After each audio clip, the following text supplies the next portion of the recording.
Hey, good evening, everyone, and happy Election Day Eve. It is 21 News Chief Meteorologist Eric Wilhelm here. This is the Valley's most in-depth weather forecast video, and the weather is going to play a role in our Election Day, but it's not going to be rain, it's not going to be thunderstorms, it's certainly not going to be snow. It's going to be all about the warmth and the breezes coming up on Tuesday. Before we get to those forecast details, let's actually take a look backwards, because even though we're into early November now, we can still have tropical troubles.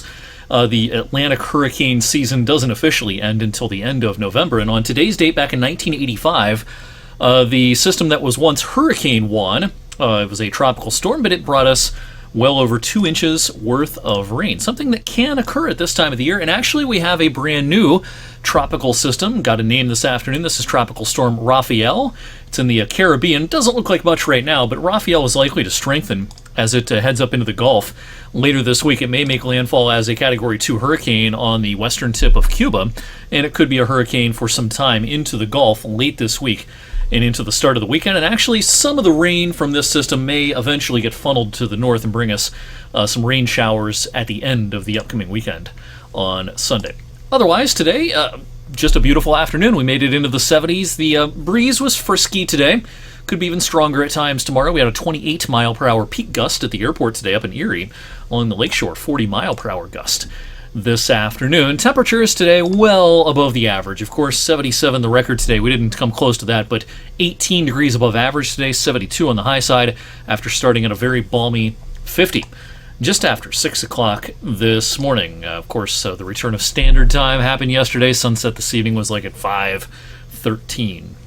Not something a lot of us welcome. In the meantime, we have a pretty strong low-pressure system across the middle of the country with a severe weather component to it this evening. Tornado watch out across the Ozarks, heading down towards the eastern part of Texas as well, and there's been a handful of tornado warnings embedded in that tornado watch over the last handful of hours. That's the system that will track our way late tomorrow night into Wednesday morning. But during the daylight hours on Election Day, it is going to be smooth sailing. If you have not voted yet, you're going to be voting, and you sometimes run into lines at your local polling place. If you're going to be standing outside in those lines on Tuesday, well, dress appropriately. It's going to be warm, and it's going to be breezy. Southwest winds 10 to 20 with some higher gusts, and afternoon temperatures well up into the 70s. Talked about this some last week. We have consistent temperature records for our area going back to the early 1930s. And I look back to 1932, and this will fairly easily, be the warmest election day, presidential election day, on record for our area, beating out 1940. I think the high that election day was 71 or 72, so we should beat that pretty handily. And again, the wind will be a factor tomorrow, bringing down whatever leaves are left on our local trees. They'll continue to come down tomorrow with wind gusts 25, 30 miles per hour or so. Cold front is heading our way tomorrow night, and I think showers will push in well after midnight. So a lot of sunshine for our Tuesday afternoon. Clouds will then increase later in the day, and showers will push in. I'll back up our animation here to about daybreak Wednesday morning. Now, this is right around the time a lot of us are heading off to work and school, and you will need the wet weather gear for a change. We haven't said that very often lately, but showers will likely be around for a handful of hours Wednesday morning, starting to push away pretty quickly towards midday. I think we'll see the sun before Wednesday afternoon is through, and we'll call it a partly sunny day coming up on our Thursday. Now, this isn't all the rain in the world, but we'll take it. The rainfall amounts have been pretty pitiful of late, and I don't think anyone sees a half an inch worth of rain, but I could see where some places might try to get a quarter of an inch worth of rain out of our front Wednesday morning. The European model is our current leader in the clubhouse as far as forecast rainfall totals. Not going to rule out, again, quarter of an inch or so. One thing for sure, as we go into the longer range outlook here, I don't see any sort of sustained cold anytime real soon. I think November is going to almost certainly go into the record books as a warmer than average month, and perhaps by a fair margin. That does not mean really anything for the upcoming winter. A warm November or a cold November usually doesn't have much bearing on the months of meteorological winter, December, January, and February. And speaking of meteorological winter, one evening from tonight, next Monday evening, November the 11th, my annual winter forecast. Now, if you watch this video regularly, if you have for many years, you kind of know the drill with this. We do a kind of short to the point forecast on our newscasts next Monday evening at 5, 6, and 11. We'll do kind of the 2.5-minute version of the annual winter forecast. If you like a lot more detail, well, the same place you're watching weather for Weather Geeks, be sure and tune in. That'll be online probably by about 7:30 next Monday evening. A much more detailed forecast. We'll go into some of the meteorology, some of the why the forecast is what it is. And one of the factors this year is, as it oftentimes is when we're talking about the winter forecast, La Nina or El Nino. Well, we had El Nino last year and it was a pretty strong one. We have La Nina this winter and it's probably going to be a fairly weak one.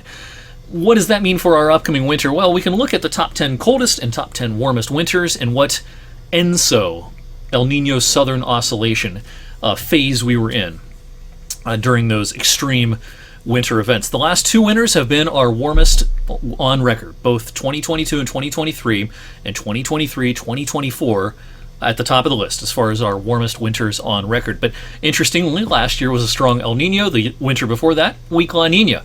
One thing you can take away from this is, a cold winter, it's not often we have La Nina. And a weak El Nino is kind of our most common ENSO phase when we have a really cold winter.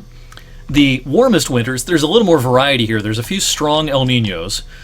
Weak La Nina at the top of the list. Here's a moderate Nina and a weak Nina. A couple of neutral years in here as well. So there's a little more variety on the warm side of the ledger. Cold winters tend to be El Ninos or neutral, with just a few exceptions. Really cold winters, I should say. Top 10 cold winters. I kind of suspect this year's La Nina, given that it's going to be pretty weak and we have some other pretty strong factors this winter, I kind of suspect La Nina is not going to be the main driver of our winter patterns. I think it may be more in the northern Pacific, just off the coast of Asia, where the waters are very, very warm, especially considering we have an emerging La Nina. It's kind of unusual to see the kind of pairing that we have in the Pacific right now, and it kind of resembles a couple of years ago, 2022, 2023. I just showed you that list. That was a weak La Nina, and that's a pretty strong analog, I think, for this upcoming winter. So that should give you a pretty strong hint about what direction the winter forecast may be taking. Be sure and tune in, though, for all the details coming up a week from tonight on November the 11th. In the meantime, thanks for watching on this Monday evening. Have a great rest of your night, and I'll see you back here Election Day evening. We'll just talk weather. We're not going to talk politics here on Weather for Weather Geeks Tuesday evening. Hope to see you then.